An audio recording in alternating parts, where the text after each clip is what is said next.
Hello and welcome to this edition of Reporters here on France 24. This edition takes us to Colombia, where 4 years ago the FARC rebel group signed an historic peace agreement with the state. This after a deadly rebellion that began in 1964. Now, the Marxist guerrilla group turned in their weapons and pledged to pursue their agenda as a political movement. Now, our correspondent in Bogota, Pascal Mariani, joins us now. Hi, Pascal. Now, there have been quite a few hitches and hurdles with this peace agreement, haven't there? Yes, to understand this peace process a little better, we decided to follow some ex-fighters, specifically in Bogota. Many of those FARC guerrillas have changed their lives dramatically, and there are more than 1,000 of them living in Bogota with their families. But former fighters are living all over the country now. Some of them left adrift in an urban jungle this time, and they have to make a life for themselves in a society that's not always accepting of them. OK, Pascal, stay with us. We'll discuss a little bit more after seeing this. This report is entitled Colombia, a Fragile Peace.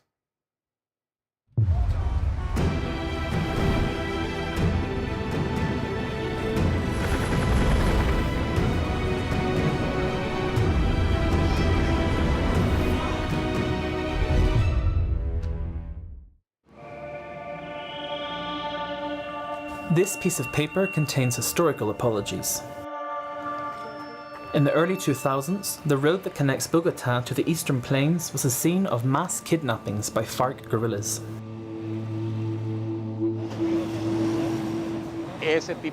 These types of events were not in line with the actions of a revolutionary guerrilla group. Because a guerrilla group can't just go onto a highway, block it, and kidnap a citizen just for wearing a brand of clothing or driving a certain vehicle.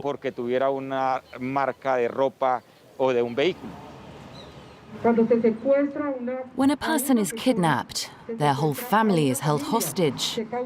It causes a lot of pain. Peace has enemies, no doubt.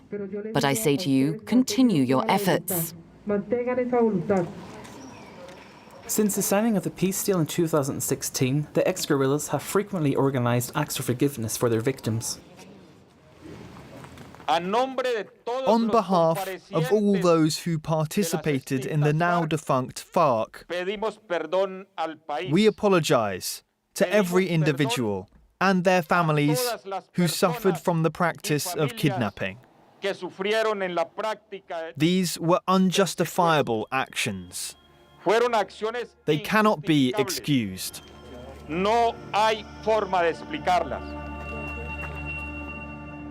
In 2017, 13,000 FARC fighters laid down their weapons. For 2 years, the country saw relative peace, but violence has returned. The ex-guerrillas accuse President Ivan Duque of not respecting the agreement signed by his predecessor, Juan Manuel Santos.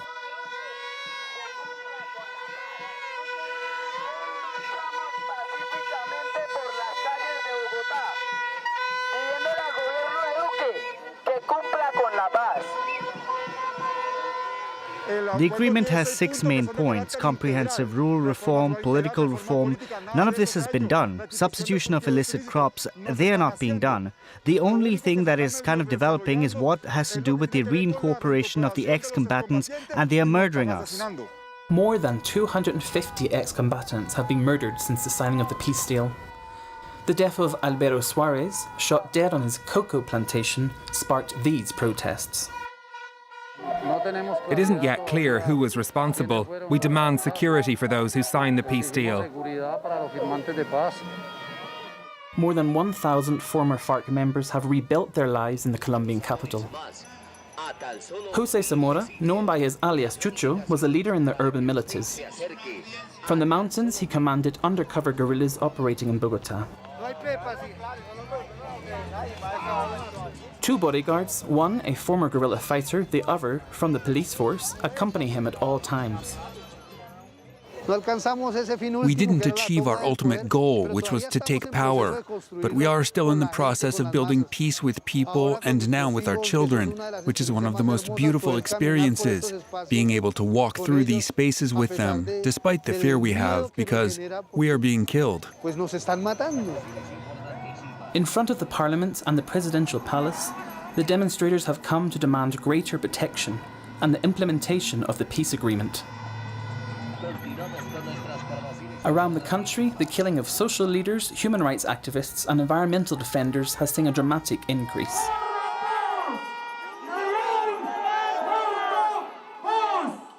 It's not a partisan struggle, but rather the whole nation's struggle, so we can finally end this painful chapter and this history of violence. According to the peace agreement, the political wing of the FARC is entitled to 10 seats in parliament. But now, it's divided. CHUCHO and his partner, also from the FARC, met while in prison. There are many comrades who have taken up arms again. I have no desire to go back myself because I have many things to build upon here, and among those is this great love for my daughter. I hope the current situation doesn't force me to return. Today, peace is fragile.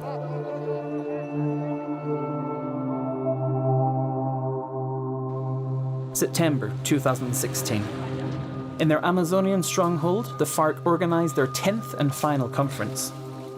For the first time since 1964, this national meeting is not being held in secret.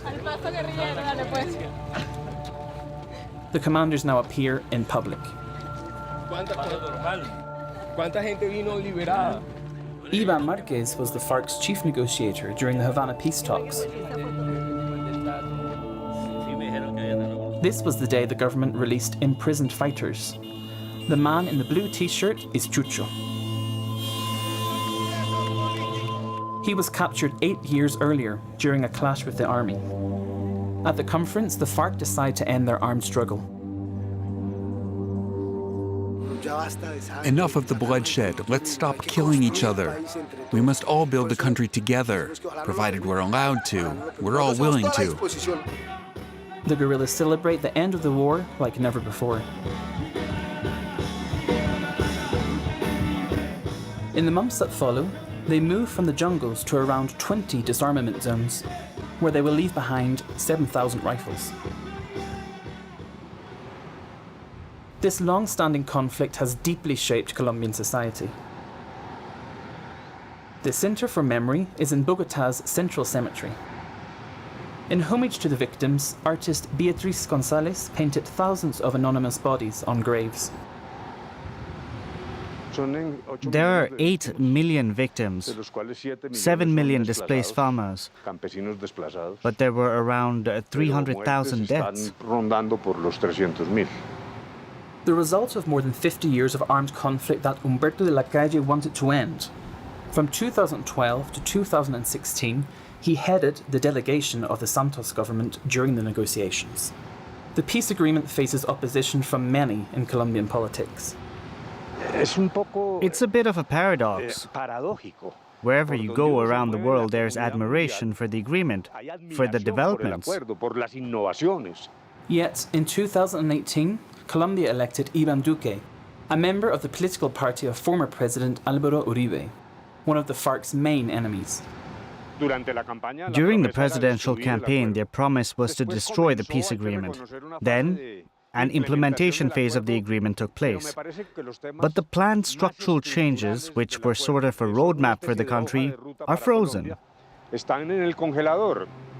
Among the main grievances of the government, the Court for Peace, which provides a degree of impunity for those guilty of serious crimes through historical truth. The key to the court is to summon all perpetrators, the FARC, the military, who breach their duties, and the non-combatants who finance the confrontation, and that has generated resistance. We requested to meet with one of the presidential party's representatives, but received no reply. The peace process is evolving in this polarized environment, under the careful watch of a United Nations mission. The main challenge currently facing the implementation of peace is, without a doubt, security guarantees. The government defends its efforts to implement the agreement. We're working on a 15-year plan, which will continue well beyond this government. But our message is clear. President Ivan Duque is firmly committed to the reintegration of ex-combatants and to the application of a policy of peace in law, but also to provide security guarantees. According to the authorities, dissident groups are responsible for many of the assassinations of ex-rebels. But the FARC accuses state agents and paramilitaries. Few of these crimes are ever punished. The most at risk are entitled to a bulletproof car. Each ex-combatant who signed the deal benefits from a €2,000 subsidy to develop an economic initiative to help sustain them in their new civilian lives. CHUCHO and 9 of his former comrades have teamed up on a project. We wanted to do something organic or something handmade. At first, we thought about making soap, brooms. We had a number of ideas. And some civilian friends from the village of Ubate taught us how to make craft beer. They named their dark beer La Trocha, or The Trail in English, a brand inspired by their former lives in the mountains. The aim is to create jobs for ex-combatants who aren't often greeted with open arms in the job market. How on earth do I justify what I did for 30 years of my life, that I was in the FARC? So I hand over my CV and they ask me, what did you do for 30 years? What do I say? That I was in the guerrilla? The COVID-19 pandemic has slowed down the launch of their business. Most sales are done from home. And they have just learned that they'll have to move out of their headquarters.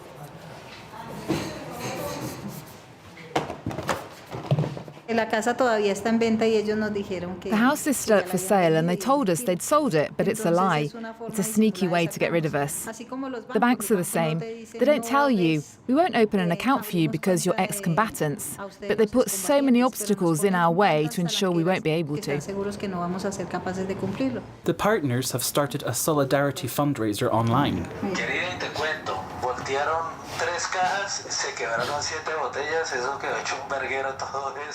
In the midst of an economy in crisis, the return to civilian life has been more complicated than expected. Obviously, economic and social exclusion leads many ex-combatants to despair. It's the perfect breeding ground for people to justify their return to arms and to go back into hiding. Between 2,000 to 3,000 ex-combatants are believed to have returned to arms. Manifiesto. In August 2019, Iván Márquez shocked Colombia by announcing the reformation of the FARC. Es la continuación de la lucha guerrillera en respuesta a la traición del Estado a los acuerdos de paz de La Habana. And history seems to repeat itself. Guerrillas, paramilitaries, and drug traffickers are once again vying for control of the country's territories. In Bogotá's Plaza Bolívar, the ex-combatants organised a catwalk of clothes which they designed by themselves.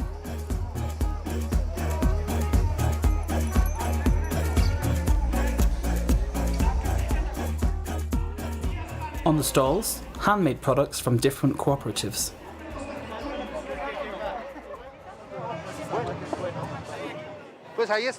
We're still here, pushing on, resisting capitalism. Many ex-combatants are nostalgic about their former guerrilla life.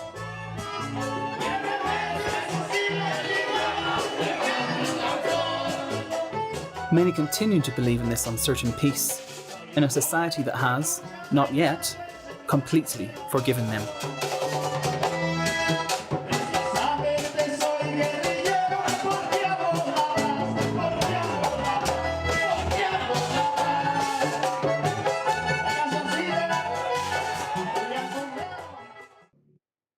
Okay, we're back now in studio with Pascal Mariani. Pascal, if the peace deal that we just saw reported on there, if it fails, who's to blame, do you think? Well, without a doubt, the leaders of former President Álvaro Uribe's party are the major foes of this peace process. They've said so themselves.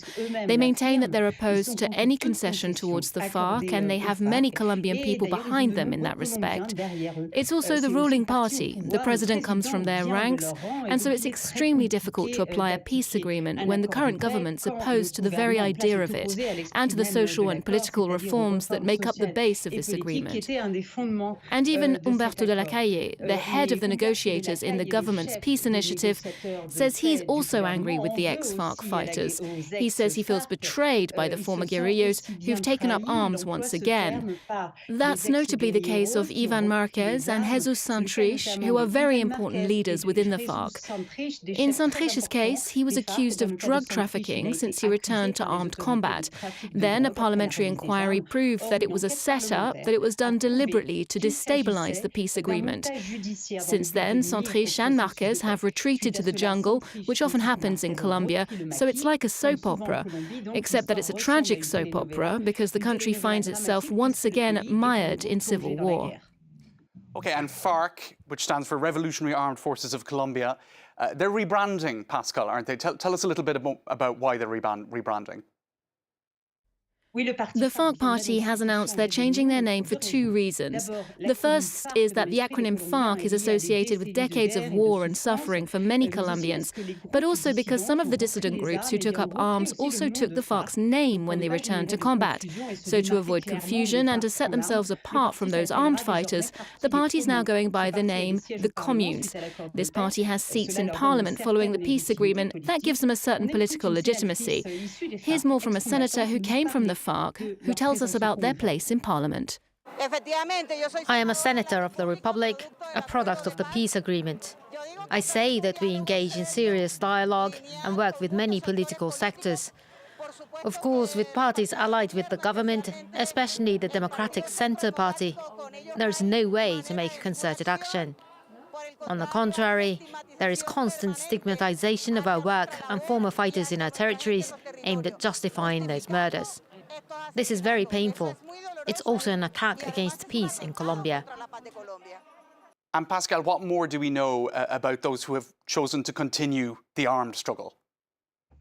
Well, the new FARC fighters are divided themselves. Iván Márquez had hoped to be the leader of all of the breakaway dissident movements, but he didn't manage that.